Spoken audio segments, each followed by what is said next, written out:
Olá pessoal, estamos de volta. Vamos continuar o assunto da disciplina de Eletrônica Digital 2. A gente tinha parado aqui nessa descrição das etapas de projeto de um sistema digital síncrono, né? Sequencial. Só para relembrar, a gente tinha definido algumas etapas que são o fluxograma, né? Em que você leva em consideração a sequência de operações, as saídas dos estados, o que é importante guardar de informação passada do sistema, o diagrama de estados, que é a forma compacta de você desenhar o fluxograma, a tabela de atribuição de estados, em que você precisa definir o número de flip-flops, né, e que tem relação com a quantidade de estados, e associar cada lembrança a um estado dos flip-flops, a um conjunto de saídas dos flip-flops. Tem a tabela de transição, que vai me dar como as saídas, qual é a sequência, né, na verdade, de transição entre estados, para que a partir da tabela de transição a gente consiga levantar as equações de excitação, que são os circuitos combinacionais que vão estar na entrada dos flip-flops para fazer com que cada um flip-flop vá para o estado desejado seguindo aquela tabela. E por fim, se for necessário, o desenho do circuito.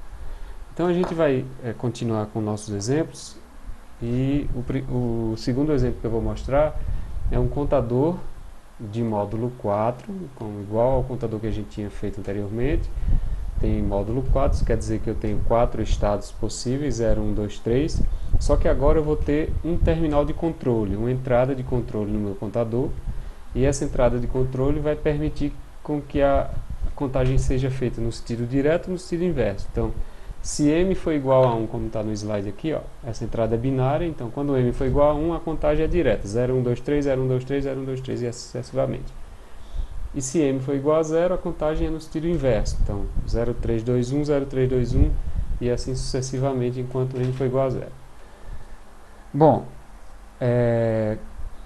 o fluxograma é basicamente aquele fluxograma que a gente desenhou anteriormente, só que agora a gente tem que levar em consideração, antes de mudar de estado, se a entrada m é igual a 0 ou se ela é igual a 1. Então, suponha que eu esteja no estado 0 da contagem. Aí eu tenho que testar qual é o valor de m. M é igual a 1? Sim, então vá para o estado 1. Ou se eu estiver no estado 0, eu tenho que testar m. M é igual a 1? Não, então ele é igual a 0. Então vá para o estado 3. Então o m vai fazer parte do fluxograma, e essa parte do fluxograma é o se, é o if, né, em linguagem de programação. Que no nosso caso aqui, no fluxograma, a gente vai declarar como sendo um losango de decisão. É um losango, e toda vez que você vir um losango no fluxograma, aquilo é uma variável de decisão, ou seja, o fluxo vai depender do valor daquela ou daquelas variáveis que estiverem relacionadas ao losango. Não há gasto de ciclo de relógio na decisão, ou seja, a gente assume que a decisão é tomada instantaneamente, e novamente a cada ciclo de relógio o sistema vai guardar um estado, vai ficar em um estado. Então, só mostrando aqui como ficaria, está cortando, só ajeitar aqui. Bom, então aqui nós temos o fluxograma para esta contagem. Eu vou só mostrar rapidamente aqui, mas eu vou refazer o fluxograma manualmente no slide. Então, só para que a gente deixe mais didático, né? Então, o que é que eu vou fazer? Ó? Eu preciso então definir os estados. Então, vamos começar com o estado inicial, que seria contagem 0. Então, eu vou definir esse estado. Não sei se vai caber aqui, deixa eu fazer assim. Vou tentar fazer menor para que caiba tudo aqui, tá? Esse aqui seria o estado contagem 0, em que as saídas nesse estado seriam Z1 igual a 0. Não vai caber assim não. Contagem 0, Z1 0. Eu estou colocando o 0 com um traço no meio só para ficar mais...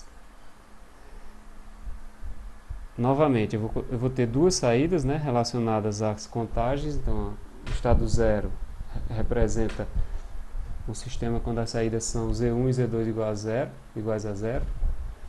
E para que eu mude de estado, então, para saber na borda de clock qual será o próximo estado. Então, para saber isso, eu preciso definir um losango de decisão, e esse losango vai se basear no valor da variável m. Então, se m for igual a 1, a decisão será seguir o fluxo anteriormente definido, que é contagem para cima, né? Então, Z1 vai ser 0 e Z2 vai ser 1. Caso m seja 1, caso m seja 0, eu tenho que ir para um estado em que a contagem é 3. É isso que eu falei que não ia caber aqui, mas a gente pode fazer assim. Então eu vou para um estado cuja contagem é a contagem 3 com saídas 1 e 1. Então, o fluxo agora da contagem depende do valor de uma variável m. Eu repito esse procedimento para cada um dos estados, ou seja, cada mudança de estado vai necessitar de um losango de decisão. Então aqui está esse primeiro desenho para o primeiro estado, que é a contagem 0. Qual o valor de m? Se m for 1, eu sigo na contagem direta. Se m for 0, vou para o estado 3, mas depois eu vou m igual a 0. Então, m igual a 1, sigo a contagem direta. Qual a saída quando o estágio é a contagem 1? 0, 1, para as saídas Z1 e Z0. Aí eu, novamente, na próxima borda de clock eu verifico o valor de m. Qual o valor de m? É 1? Sim. Então, siga a contagem direta. Coloque na saída, vá para o estado 2, contagem 2, e coloque na saída Z1 igual a 1 e Z0 igual a 0. Novamente, qual o valor de m na próxima borda de clock? M é igual a 1. Então, na próxima borda, vá para o estado 3, contagem 3, e coloque na saída 1 e 1. Novamente aqui eu decido. Qual o valor de m?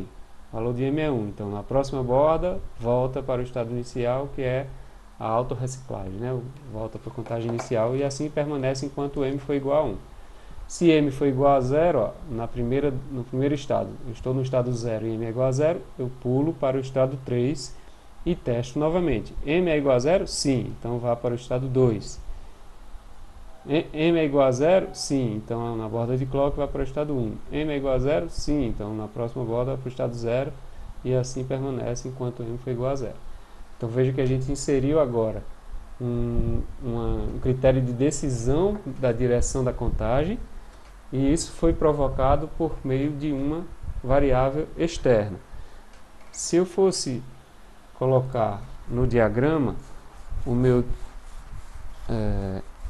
diagrama esquemático do meu projeto, né, eu teria o mesmo contador com as mesmas duas saídas, Z1 e Z0, nessa ordem de significância, a mesma entrada de clock,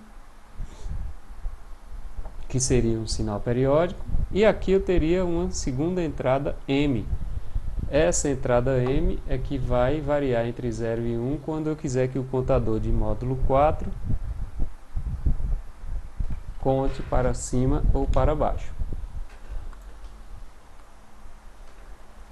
Bom, então está aqui o fluxograma, né, como eu já comentei sobre ele, e nós vamos agora fazer o diagrama de estados, que é a representação compacta desse fluxograma. No caso do nosso diagrama de estados, a decisão, né, a tomada de decisão, vai entrar aqui só como a direção da seta que eu vou seguir. Então, considere o mesmo diagrama de estados do contador anterior, que é esse aqui. Deixa eu mostrar. Pronto, esse é o diagrama de estados da anterior. Como eu só tinha uma direção de contagem, só tem um fluxo de setas. Agora eu vou ter outro fluxo de setas que vai depender dos valores da variável de entrada m. Então, para m igual a 1, se eu estiver no estado A, onde as saídas são 0 e 0, Na próxima borda de clock, se M for igual a 1, eu sigo para o estado B. Se eu estiver no estado B, na próxima borda de clock, se M for igual a 1, eu sigo para o estado C e assim por diante. E fico nessa sequência enquanto a entrada for M igual a 1. Se M for igual a 0, se eu estiver no estado A, eu vou para o estado D, que é o estado contagem 4. Se eu estiver no estado D e M for igual a 0, na próxima borda eu vou para o C e assim por diante, seguindo esse fluxo. Então, observe que para cada estado, duas setas saem dele. Essas duas setas representam os dois possíveis valores para a entrada M. Então, a entrada M direciona o fluxo. Como ela pode ter dois valores, M igual a 0 e M igual a 1, de cada estado eu posso ter duas direções. Então, cada estado tem duas saídas para cada valor de M dependente. E aí eu posso escrever a tabela de estados antes da tabela de transição, que é colocar esse diagrama de estados na forma tabular. Então, ó, qual é o estado presente? A. Se eu estiver no estado presente, a saída será 0 e 0. As saídas serão 0 e 0. Na borda de clock, eu vou para o estado seguinte, dependendo do valor de M. Então, agora eu criei duas colunas, uma para cada valor de M.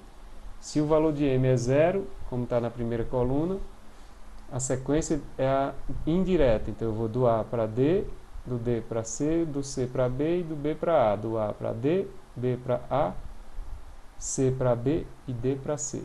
Se eu tiver M igual a 1, eu vou A para B, B para C, C para D, D para A. A para B, B para C, C para D, D para A.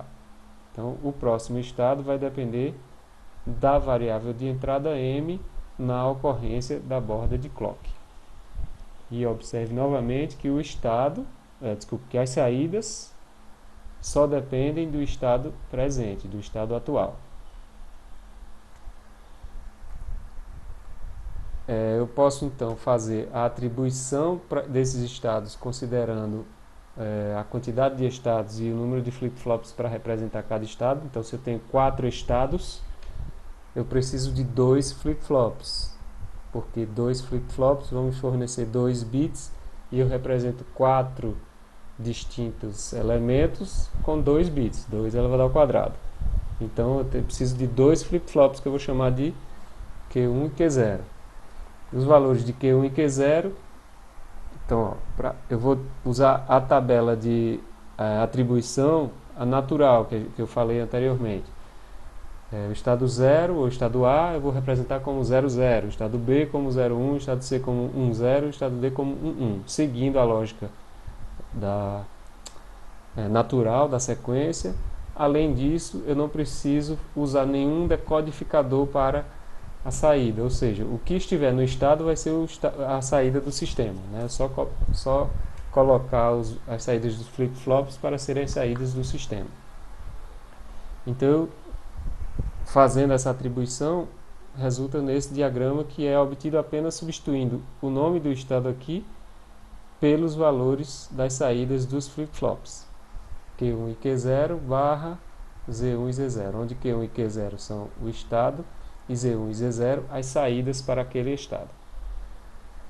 Eu transformo isso aqui numa tabela de transição, que nada mais é do que reescrever esse diagrama só que na forma de tabela.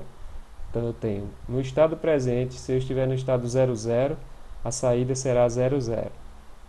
E na próxima borda de clock, eu vou para o estado 0, 1, se a saída for M igual, se a entrada for M igual a 1, desculpe. E eu vou para o estado 1, 1, aqui, 1, 1, se a entrada for M igual a 0. 1, 1 para M igual a 0, 0, 1 para M igual a 1. E faço isso para todos os demais estados. E eu tenho a tabela de transição que vai permitir com que eu obtenha as equações de excitação do sistema. Então eu vou fazer na lousa as equações de excitação para que a gente compreenda a forma de utilizar. No caso aqui foi utilizado o flip-flop tipo D. Então eu vou fazer com o flip-flop tipo JK, certo? Então observe o seguinte, eu vou reescrever a tabela. Então eu tenho o estado, deixa eu colocar aqui na lousa. Então eu tenho o estado atual, que eu vou representar como sendo as variáveis Q1n e Q0n, nessa ordem de significância. Eu tenho as saídas Z1 e Z0, e eu tenho o estado seguinte, que vai depender da variável de entrada m igual a 0, m igual a 1. Então aqui é 0, 0, 0, 1, 1, 0, 1, 1. Se eu estiver as saídas serão iguais aos estados dos flip-flops, né? E aqui vai depender do diagrama de estados que foi desenhado. Eu vou só copiar aqui, que está no slide já. 0, 1, 1, 0, 1, 1, 0, 0, e eu tenho essa tabela de transição. Então o que é que eu vou fazer? Para o flip-flop JK, então eu tenho dois flip-flops, né? Então eu vou ter Q1 e Q0. Para cada um deles, eu tenho que definir as entradas J1K1 e J0K0. Então eu vou fazer primeiro para Q1 e depois eu faço para Q0. Então eu preciso de dois mapas K, que eu tenho duas entradas dos flip-flops. Então eu tenho um mapa K para J1 de 3 variáveis. Por que 3 variáveis? Porque o próximo estado agora, que é o estado para onde eu vou, ele vai depender do estado anterior, que tem duas variáveis, e da entrada do sinal. Então eu tenho 3 variáveis que vão modificar o valor, ou que podem modificar o valor do estado. Então eu vou assumir Q1, Q0 e M aqui. Então, novamente, seguindo a sequência de numeração, né, do mapa K, então é 0, 0, 0, 1, 1, 1, 1, 0, e aqui 0 e 1. E aqui eu vou escrever, deixa eu ver se cabe aqui embaixo, J1, qual vai ser a tabela de excitação do J1 e aqui de K1, seguindo a mesma sequência. Então vamos ver como é que eu vou fazer o projeto disso aqui. Aqui é 0, 0, 0, 1, 1, 1, 1, 0. Então por que eu coloquei as duas coisas? Porque se vocês lembrarem direito, né, a transição para a tabela de transição para o flip-flop JK eu vou do estado 0 para 0 colocando 0x, 0 para 1 vou colocar 1x, 1 para 0 é x1, 1 para 1 é x0. Deixa eu ver se é isso mesmo. Se eu colocar 0 em J e 0 e qualquer coisa em K, eu vou, se eu colocar 0 e 0, o flip-flop mantém o estado anterior. Se eu colocar 0 e 1, o flip-flop é setado, que no caso aqui ele mantém o estado anterior. Então é assim mesmo. Deixa, acho que cortou aqui. Vou só colocar aqui para visualizar melhor. Vamos ver se eu consigo. Tá aqui, ó. Aí. Então eu preciso do J1K1 e aquela é a tabela de transição do flip-flop JK. Deixa eu reescrever a tabela para ficar legível, né?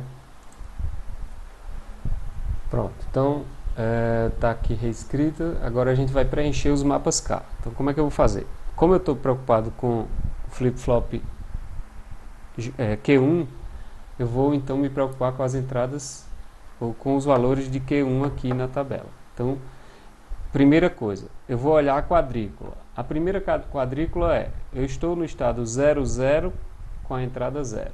Então, 0, 0 com a entrada 0, eu vou preencher essa quadrícula. A primeira e essa primeira também do K. Então, nessa condição 0, 0, 0, eu faço uma transição de 0 para 1. Eu vou sempre olhar o valor de Q1. Por quê? Porque eu estou colocando as equações de excitação do flip-flop Q1. Então, de 0 para 1, o que é que eu preciso colocar em J e em K para o flip-flop de 0 para 1? Para o flip-flop de 0 para 1, eu preciso colocar 1 em J e X em K. Então eu coloco 1 aqui e X aqui. Com isso eu garanto que o flip-flop vai do estado 0 para o estado 1, quando as entradas forem 0, 0 e essa entrada M for 0. No caso de 0, 0, 1, que é essa quadrícula e essa, então eu tenho 0, 0, 1, eu vou fazer uma transição de 0 para 0. Fazendo uma transição de 0 para 0, equivale a colocar 0 aqui e X aqui. Na quadrícula 0, 1, 0, quadrícula 0, 1, 0, que são essas duas aqui, ó, eu vou fazer uma transição de 0 para 0. Então, de 0 para 0, 0x. Na 0, 1, 1, que são essas duas aqui, eu vou fazer uma transição de 0 para 1. 0 para 1, 1x.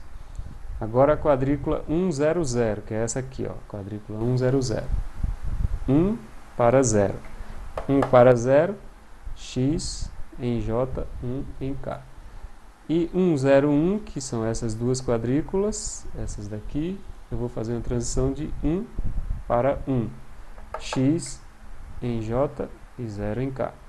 Na quadrícula 1, 1, 0, que é essa aqui e essa, nas quadrículas, eu vou fazer uma transição de 1 para 1. 1 para 1, x 0, x 0. 1, 1, 1, que são essas duas quadrículas restantes, eu vou fazer uma transição de 1 para 0, que é x1, x1. Então, eu vou procurar agora os agrupamentos de 1s que... os maiores agrupamentos que contenham 1, né? E que sejam adjacentes. Então, aqui eu só tenho esse agrupamento aqui, ó, de 2, que daria, então, para esse agrupamento, Q1 mudou de valor, Q0 não mudou, ele entra aqui, e M não mudou, ele entra aqui barrado, né? Ambos são 0. Então, vai ficar M barrado, Q0 barrado. M barrado, Q0 barrado. Ou esse agrupamento de 2 aqui, ó, em que eu tenho Q1 mudou, Q0 não mudou, foi 1, e M também não mudou, foi 1. Então, M, Q0. Eu tenho essa equação de excitação para J1, e para e para K1, observe que eu vou ter a mesma coisa, né? Então, eu vou ter, ó, esse agrupamento e esse agrupamento, então isso aqui vai ser igual ao próprio K1. Ambos foram o mesmo agrupamento de 1s e 0s. E agora a gente vai fazer para J0 e K0. Então, vou apagar aqui para a gente fazer J0 e K0. Então, a gente tem aqui, ó, vou avaliar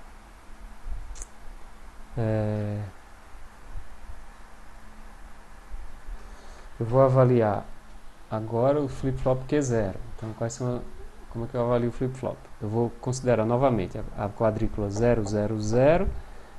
Eu vou fazer uma transição de 0 para 1. 0 para 1, 1x. Então, aqui é 1x. 0, 0, 1 é 0 para 1 também. Então, fica 1x. 0, 1, 0 é 1 para 0. Desculpe, aqui era 0, é 0 para 1, mas era esse aqui. Então, ó, 1 para 0, que é esse aqui, tá? Esse aqui representa Q0, esse aqui representa Q1. Então, 1 para 0 é x1. 1 para 0 também x1. Agora, 1, 0, 0. Então, 0 para 1. 0 para 1 é 1x. 1, 0, 1 é 0 para 1 também 1x. E 1, 1, 0, 1 para 0, que é x1. E 1, 1, 1 é 1 para 0, que também é x1. Então, nesses dois casos, ó, ambos os casos vão me dar J1 igual a K1 igual a 1, porque eu fiz um agrupamento de todo o conjunto. Deixa eu ver o que está acontecendo aqui. Okay. Bom, então eu fiz um agrupamento de todo o conjunto, e portanto deu 1.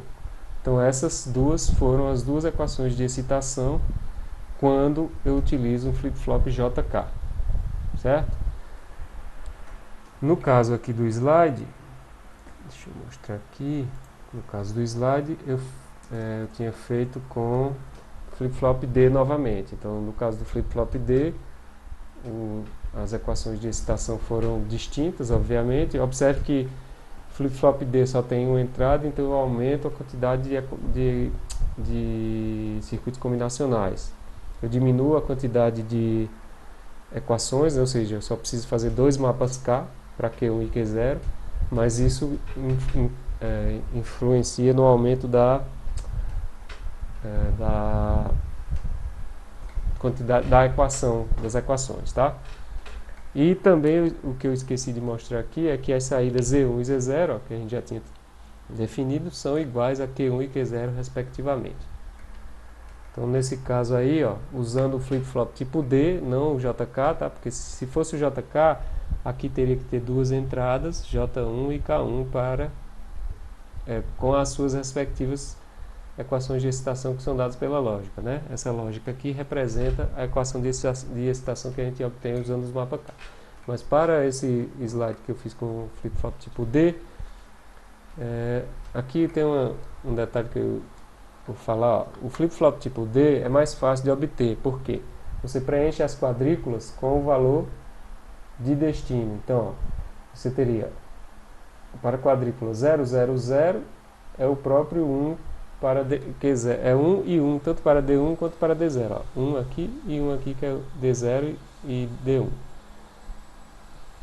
Na quadrícula 0, 0, 1, eu tenho 0 para D1 e 1 para D0. Ó.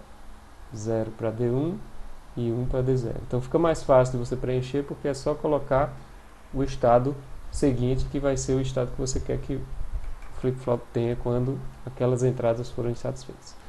Bom, então aqui a gente tem novamente o desenho separando, né, a lógica combinacional, que vai fazer a alteração do estado, e a memória, que é o que guarda o estado presente e está preparada para receber o próximo estado a cada borda de clock.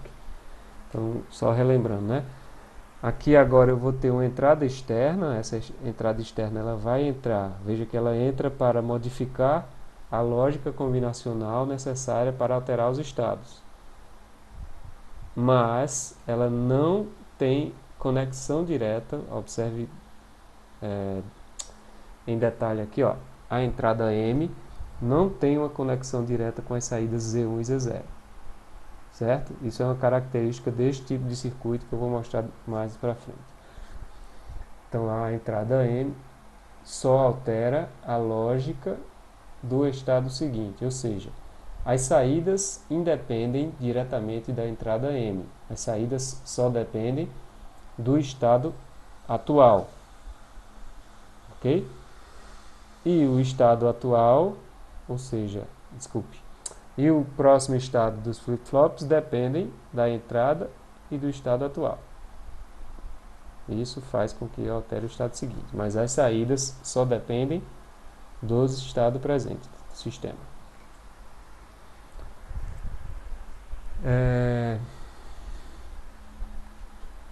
Deixa eu ver quanto tempo temos aqui. Ok. Deixa eu ver se dá para mais um. Certo, eu vou terminar esse projeto e aí a gente continua na próxima aula. Então, o que é que eu quero mostrar aqui? Ó?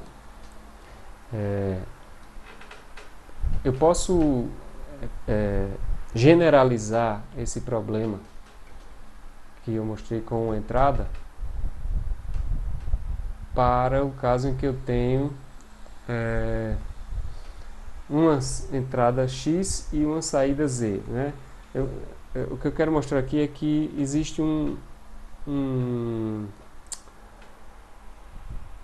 algumas suposições que são feitas a respeito da sincronicidade dessas variáveis de entrada e saída. Então, eu vou considerar, para a análise que eu estou fazendo aqui, que eu tenho um clock, eu tenho uma única entrada e uma única saída Z. Essa entrada X, como a gente viu, ela faz parte da lógica que determina o próximo estado. Então, essa entrada M seria um caso particular desse sistema que eu estou considerando. Isso aqui seria um caso mais geral, na verdade, em que eu tenho duas saídas e uma entrada. Então, eu vou considerar um caso hipotético de uma entrada e uma saída. Neste caso aqui, ó, a entrada, como eu falei, não tem relação direta com a saída. A relação ela altera a lógica que altera o estado seguinte. Então essa entrada x é uma entrada que faz parte da lógica que determina o próximo estado. Eu vou considerar que essas entradas x elas são síncronas, ou seja, eu só considero a alteração nos seus valores com o sincronismo do clock. Qualquer alteração de valor de x não vai alterar a saída do clock. A outra coisa é a saída do clock, não, a saída do sistema. Só na borda de clock. Quando eu assumo que os flip-flops são gatilhados pela borda de subida, isso pode ser considerado essa sincronicidade que eu quero mostrar. Suponha essas formas de onda aqui, ó. Então eu tenho um relógio, tá? Esse relógio aqui é um relógio que está variando com as bordas de clock do relógio. E eu tenho uma entrada, dois tipos de entrada. Entrada X, não, desculpe, eu tenho essa entrada X e essa entrada D, A e B, B e D aqui. Essa entrada X, eu estou representando ela aqui com o que acontece com a entrada do ponto de vista temporal. Existe um atraso de propagação nas portas lógicas que só são visualizadas pelo sistema, né? Depois daquele tempo de manutenção que eu falei na revisão. Então, aquele tempo de hold e tempo de setup, né? Ou seja, eu preciso manter a entrada por um certo nível desejado por um período mínimo de tempo de hold para que ela faça diferença. A gente aqui vai desprezar esse tempo de hold, ou seja, quando eu desenhar as formas de onda, eu vou sempre considerar que não existe essa temporização, ela acontece sincronamente com a borda do relógio, de tal maneira que eu desprezo esse tempo de hold para os nossos gráficos, os nossos desenhos não ficarem muito poluídos. Mas a gente tem que lembrar que existe esse tempo na prática, tá? Que ele deve ser sempre muito menor do que o tamanho da borda não, tamanho do período de um relógio, de um período de relógio. Mas o que eu quero mostrar aqui é que a gente considera esse tipo de análise as entradas, quando as entradas a gente despreza esse fator de hold, eu estou dizendo que a entrada é uma entrada síncrona. O que quer dizer a entrada síncrona? Que eu só considero o valor dela imediatamente anterior à borda de gatilho de relógio. No caso aqui a gente está com uma borda de descida, né? Estou considerando as bordas de descida. Então o valor que o flip-flop vai entender para essa entrada é o valor imediatamente anterior à entrada, certo? Desprezando esse tempo de hold. Então, o valor imediatamente anterior à entrada, à borda, é zero nesse caso. Então, para essa entrada X aqui real, ó, que eu teria que esperar o tempo de hold para poder os flip-flops gatilharem corretamente, eu redesenho a fórmula de onda, desprezando esse tempo de hold para manter o gráfico menos poluído. E lembro que eu estou considerando o valor imediatamente anterior à borda para a entrada ser válida. Então, qual é o valor de x no ponto imediatamente anterior à borda 1? Nessa forma de onda aqui, ó, da letra C, é 0. Na segunda borda é 1. Na terceira borda é 0, ou seja, é o tempo imediatamente anterior à borda que eu estou considerando. Então, a entrada válida x seria 0, 1, 0, 1, 1, 0, 0, 0, 1 para estas formas de onda de clock.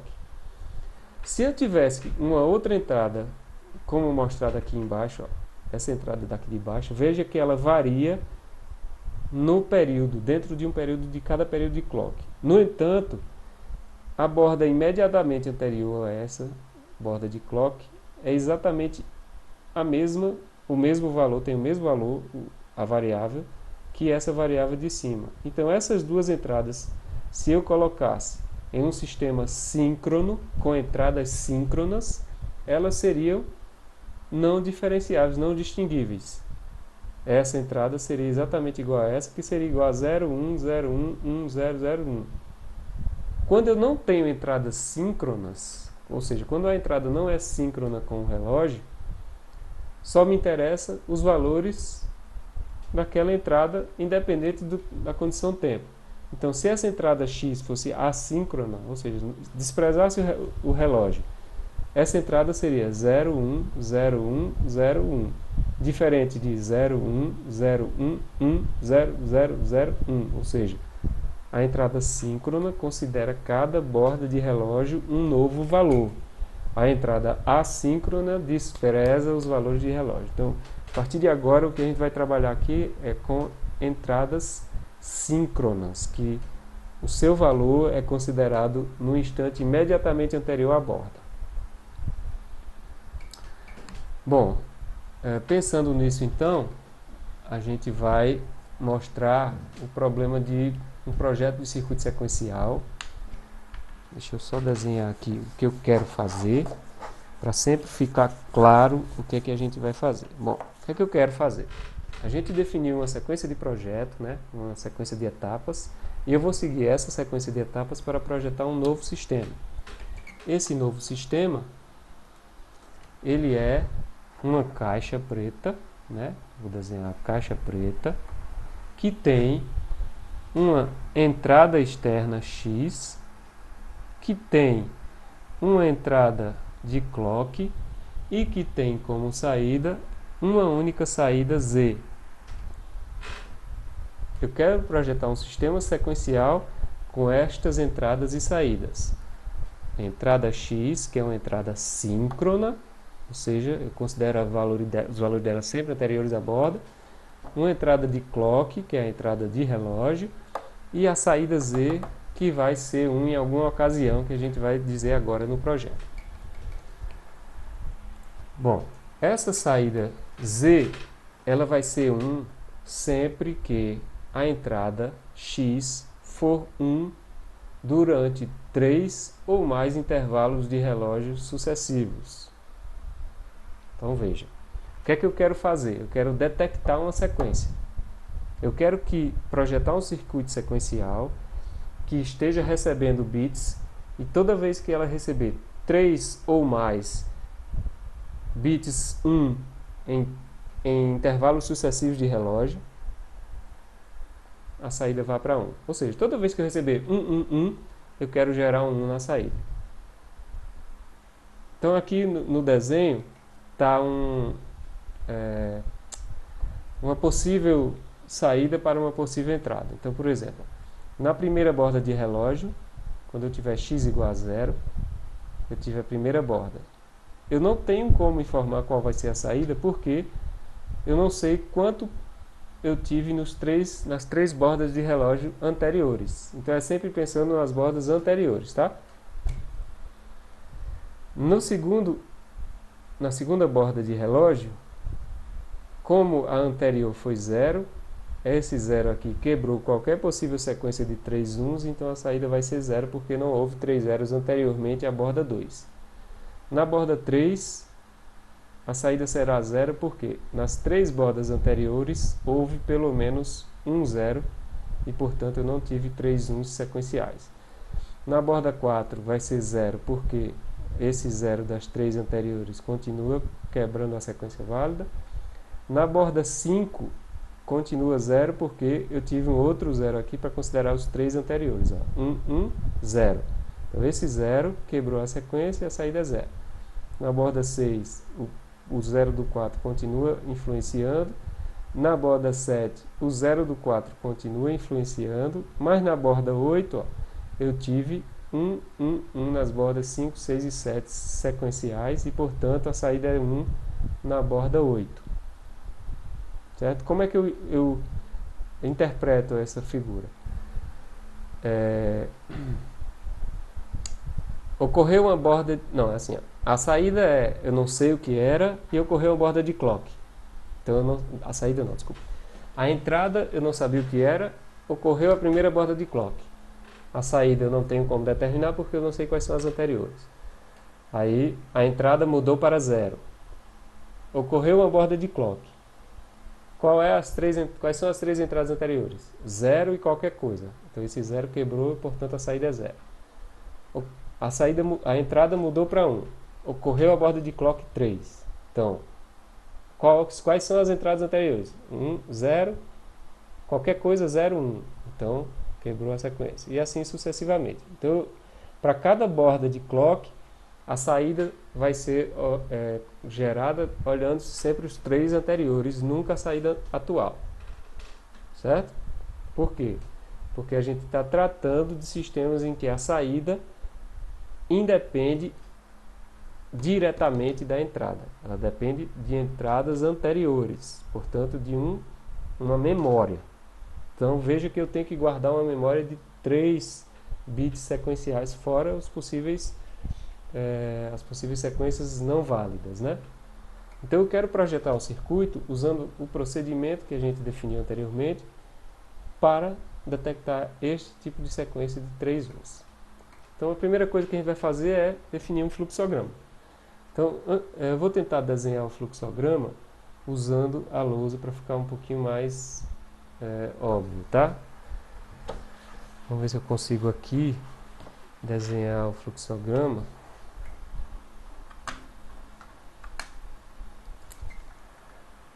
Para que eu não perca informação.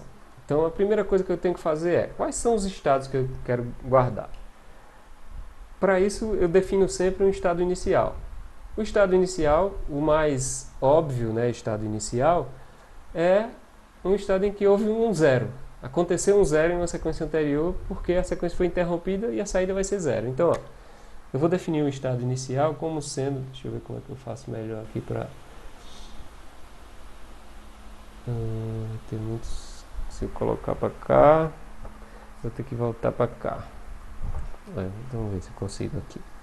Então, eu tenho o estado 0, que eu vou chamar de sequência interrompida por um 0. Sequência interrompida por entrada 0.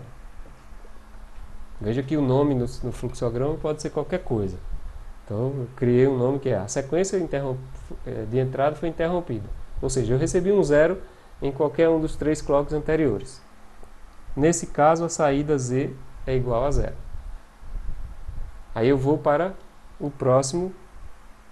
Ocorreu a borda de clock. Antes de ocorrer a borda de clock, eu recebi uma nova entrada síncrona com o relógio. Lembre-se, então primeiro a entrada muda, imediatamente a anterior à borda, e aí eu tomo a decisão. Então, qual o valor de x? Se x for igual a 1, eu vou guardar esta informação, ou seja, eu recebi um 1, então eu tenho que guardar este 1 para que na próxima decisão ele possa ser guardado como uma sequência válida. Então, ó, se eu recebi 1, isso representa primeiro 1 recebido, de uma sequência válida. Primeiro 1 recebido. E nesse caso, a saída Z vai ser 0, porque eu só recebi o primeiro 1.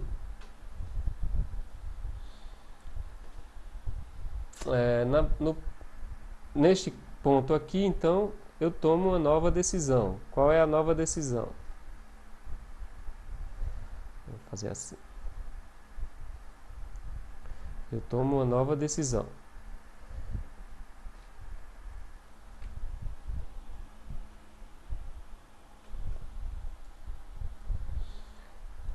Acho que aqui tem alguma coisa esquisita. Só um minutinho, pessoal.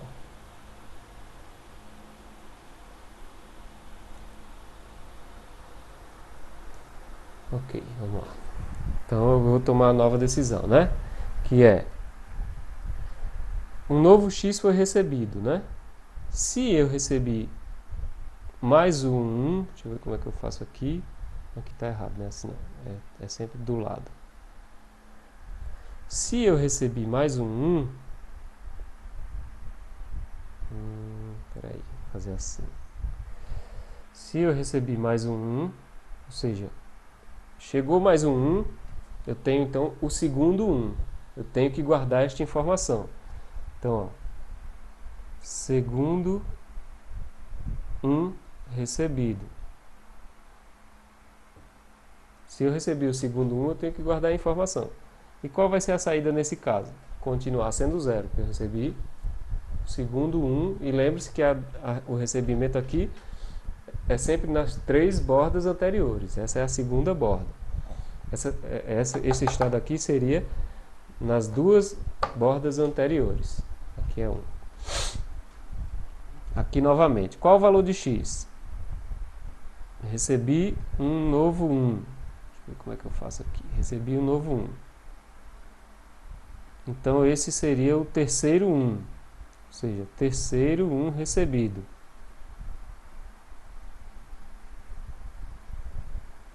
Se eu recebi o terceiro 1, quer dizer que eu recebi uma sequência válida. Se eu recebi uma sequência válida, a saída vai para o estado 1. Né? Então, só lembrando aqui, ó, é assim. Vamos ler corretamente o fluxograma. Eu estou no estado 0 e recebi uma entrada. Beleza. Ocorreu a borda de clock. Na próxima borda, eu vou para que estado? Então, como a entrada foi 1, eu vou para o estado recebi o primeiro 1. Certo? Veja que a entrada aconteceu antes da borda. Estou no estado 0. Recebi uma nova entrada. Na próxima borda, para onde eu vou? Como eu recebi mais um 1, eu tenho 2 1s recebidos. Portanto, eu vou para o estado de segundo 1 recebido, que é o segundo 1 da sequência. Recebi mais uma entrada. Na próxima borda, para onde eu vou? Como a entrada foi 1, eu vou para o estado que eu recebi o terceiro 1 e, portanto, a saída vai para 1. Nas 3 bordas anteriores, eu recebi 3 1s e, portanto, eu tenho a saída 1. E aqui eu tomo novamente a decisão. Recebi um novo valor. Para onde eu vou? Se o valor recebido for 1, a gente aqui cria uma bola para representar mais de uma entrada. Então, se o valor recebido for 1, quer dizer que eu recebi mais um 1 e os 2 anteriores tinham sido 1. Então, eu recebi o terceiro 1. Estou aqui no terceiro 1. E permaneço aqui enquanto eu estiver recebendo 1. Agora vamos olhar os casos 0. Se eu estiver no estado 0, na sequência interrompida, eu recebo um x. Para onde eu vou? Se x é 0, o que aconteceu? A sequência foi interrompida, eu tenho que voltar para o estado inicial. Aqui é a mesma coisa. Eu recebi o primeiro 1 e recebi um novo bit. Para onde eu vou na próxima borda? Se o bit for 0, eu volto para o estado inicial. Aqui é a mesma coisa. Se eu estou no estado de 2 1s recebidos, recebo um 0, para onde eu vou? Então, na próxima borda, eu vou para o estado inicial. E aqui é a mesma coisa. Recebi 3 1s, recebi mais um 0, na próxima borda para onde eu vou? Para o estado inicial, em que eu recebi mais um bit que quebra a sequência. Então aqui ficou meio esquisito o fluxograma por conta do espaço, mas observe que eu preciso novamente de apenas 4 estados. Quais são os estados? Estão aqui, ó, relacionados no slide. Eu recebi o primeiro... eu recebi um 0, é o estado 0, A. O estado A recebi um 0. Então, quebrei uma sequência, acabou, não faz nada, bota a saída 0. O estado B recebi o primeiro 1. Então, coloca a saída Z igual a 0 porque foi o primeiro. Estado C, recebi o segundo, coloca a saída Z igual a 0 porque foi o segundo, mas guarda essa informação. E D, recebi o terceiro ou mais. Então, sempre que eu receber 3 ou mais bits 1, eu vou para Z igual a 1. Converto, então, para um diagrama de estados. Ó. Então, o diagrama de estados eu vou chamar isso aqui de A, isso aqui de B, isso aqui de C, isso aqui de D. E para cada entrada, né? Desculpa, para cada Borda, eu represento o valor da entrada anteriormente àquela borda. Então, ó, se eu estou no estado A, recebi um 0, na próxima borda continuo no estado A com saída 0. Se eu estou no estado A, recebi um 1, na próxima borda eu vou para o estado B com saída 0. Se eu estou no estado B e recebi um 0, vou para o estado A na próxima borda. Se eu estou no estado B e recebi um 1, vou para o estado C na próxima borda, com saída 0 ambos. Se eu estou no estado Z e recebo um 0, vou para o A na próxima borda, ou vou para o D com 1 na próxima borda. Se eu for para o D, a saída vai para 1 porque eu recebi 3 ou mais 1. Se eu continuo recebendo 1, eu continuo me mantendo em D. Se eu recebi um 0, vou para o estado A, retorno para ele. Transformando isso aqui em uma tabela de estados, é só colocar A vai para x igual a 1, a 0, e A vai para B para x igual a 1. B vai para x igual a 0, B vai para C, ou seja, todos os estados seguintes para x igual a 0 são A, e os estados seguintes para x igual a 1 são B, C, D, D. Transformo isso aí faço a atribuição dos estados, né, que eu preciso definir a quantidade de flip-flops novamente. Como eu tenho 4 flip-flops, como eu tenho 4 estados, eu tenho 2 flip-flops. Portanto, eu vou fazer a atribuição normal 00, 01, 01. Transformo aquele diagrama de estados e a tabela de transição em uma tabela de estados em uma tabela de transição, que é quando eu substituo o nome dos estados pela sua representação binária dos flip-flops, e utilizo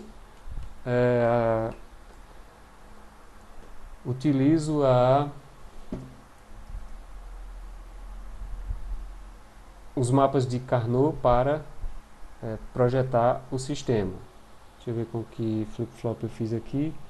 Aqui eu fiz com o flip-flop JK. Então vamos fazer novamente com o flip-flop JK, pelo menos para Q1. Vou apagar aqui para a gente visualizar. Então eu tenho eu vou escrever aqui a tabela de transição na lousa, só para a gente. Então tem o estado, vou fazer bem na ponta aqui, o estado atual, Q1, Q0, N, né? As saídas, ou a saída, que agora só tem uma saída, e o estado seguinte para a entrada x igual a 0 e para a entrada x igual a 1. Então eu tenho 0, 0, 0, 1, 1, 0, 1, 1. As saídas serão para cada um dos primeiros estados 0, e só no estado D é que a saída é 1. Aqui eu volto sempre para o estado A, que eu representei com a 0, 0, e aqui vai ser B, C, D e D. E vou usar a tabela de transição, tenho 2 flip-flops, né? E vou usar a tabela de transição do flip-flop JK. 0 para 0, 0 para 1, 1 para 0, 1 para 1. Então vai ser 0x, J e K, 1x, x1, x0. Então, novamente, eu tenho 3 variáveis, então eu vou ter um mapa K para J e um mapa K para K. Vou fazer apenas para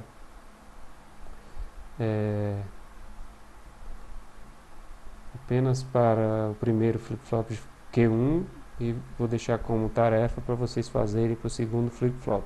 É sempre bom vocês repetirem o que a gente está fazendo aqui com o mesmo flip-flop e com os outros flip-flops para você verificar 0, 0, 0, 1, 1, 1, 1, 0. Para você verificar a forma de como implementar, né? Para deixar o assunto bem abordado. Bom, então o que é que eu vou fazer? Quero as equações de excitação para J1 e K1. Então eu vou olhar, primeira quadrícula, 0, 0, 0, Q1 vai de 0 para 0. Então eu vou botar 0 em J e X, qualquer coisa, em K. 0, 0, 1, 0 para 0. Novamente, 0x. 0, 1, 0, 0 para 0. 0x. 0, 1, 1, 0 para 1. 0 para 1, 1x. 1, 0, 0, 1 para 0. 1 para 0, x, 1. 1, 0, 1, 1 para 1. 1 para 1, x, 0. 1, 1, 0, 1 para 0. 1 para 0, x, 1. E 1, 1, 1, 1 para 1, que é x, 0. Então, nesse caso aqui, ó, o K vai me dar, o J vai me dar essa tabela de transição, desculpe, esse agrupamento, né? Então, eu vou ter Q1 mudou, não entra, Q0 entra sem barrar, porque é 1, e X é 1 para esse agrupamento, Q0, X. E K1, eu posso pegar esse agrupamento de 4 aqui, que vai me dar Q1 e Q0 mudaram, só não o X, que vai entrar como X barrado. Então, esses seriam a forma para J1 e K1, e aqui está a forma para J0 e K0, que é, vamos fazer, vai. Para J0 e K0, é só eu vou só apagar aqui, tá? Para a gente fazer para J0 e K0.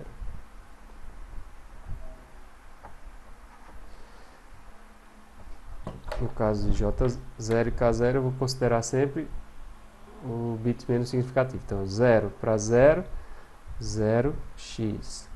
0 para 1, 1x. 1 para 0, x1. 1 para 0, x1. 0 para 0, 0x. 0 para 1, 0 para 1, não, botei, isso aí. Aqui é 0x, aqui é 1x, 0 para 1.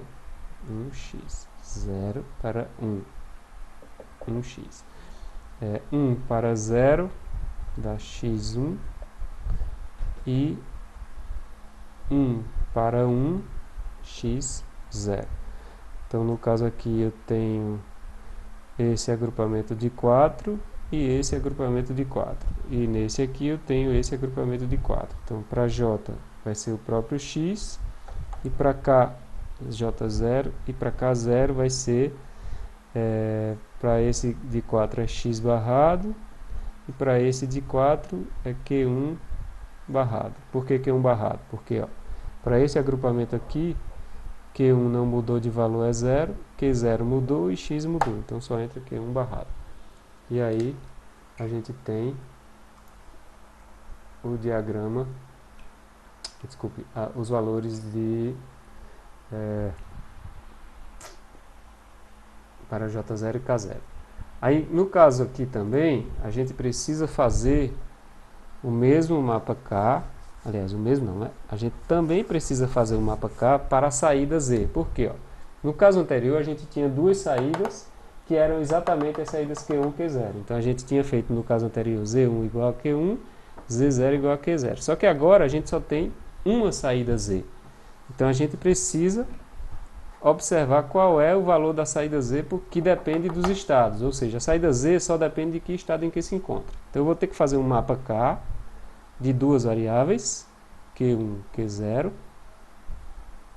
0,1, 0,1, e preencher os valores aqui. Para a quadrícula 0,0 é 0, para a quadrícula 0,1 é 0, para a quadrícula 1,0 é 0, e para a quadrícula 1,1 é 1, que seria esse caso. Então, o Z aqui seria Q1, Q0, uma AND entre Q1 e Q0. Então, eu também preciso fazer o mapa K, ou encontrar a saída, que é função do estado apenas, tá? E relembrando, veja, a saída não depende da entrada diretamente, ele depende apenas do estado dos flip-flops. Bom, então eu não preciso desenhar, né, como eu já falei. Se a gente então projetar o circuito para este sistema, nós vamos ter aquela caixa preta que eu mostrei, em que eu tenho uma entrada chegando binária sequencialmente, e eu quero detectar toda vez que chegarem 3 1 sucessivos. 3 1 sucessivos, na próxima borda de clock, liga a saída, aciona a saída. Então eu vou terminar por aqui, pessoal. Só lembrando, esqueci de falar, No livro tem um erro aqui, ó. O livro ele colocou 0x aqui, 0 em J1 e x em K1. Tá errado, tá? É x em J1 e 0 em K1, que é o que ele obtém usando essas equações aqui, tá? Mas eu acho que eu já corrigi isso no próprio livro. Então eu fico por aqui e na próxima aula a gente continua a falar sobre circuitos sequenciais.